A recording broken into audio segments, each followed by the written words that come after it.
नमस्कार दोस्तों, मैं हमेशा आपको क्या कहती हूँ कि पढ़ाई करो, एडुकेट योरसेल्फ, है ना। अपनी हिस्ट्री के बारे में, स्पेशली जो तिपरासा पीपल अभी मुझे देख रहे हैं, मैं सबसे अनुरोध करती हूँ कि अपने इतिहास के बारे में जानिए। अपने प्रेजेंट को आपको समझने में बहुत आसानी होगी।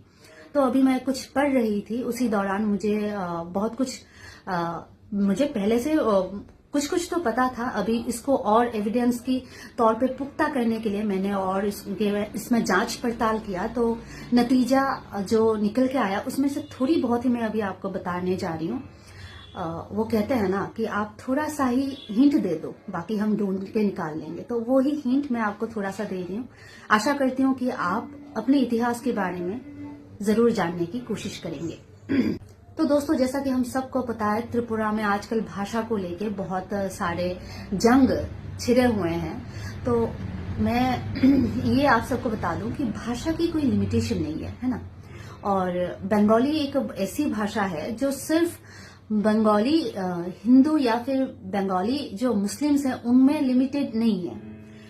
जो ये बंगाली भाषा है, बंगाली लैंग्वेज है, ये कभी एक समय त्रिपुरा की राज भाषा हुआ करती थी। इसकी एविडेंस मैं आपको दे रही हूं। कोलकाता के लोग किस टाइप के बंगाली बोलते हैं? बहुत ही शुद्ध बंगाली बोलते हैं ना।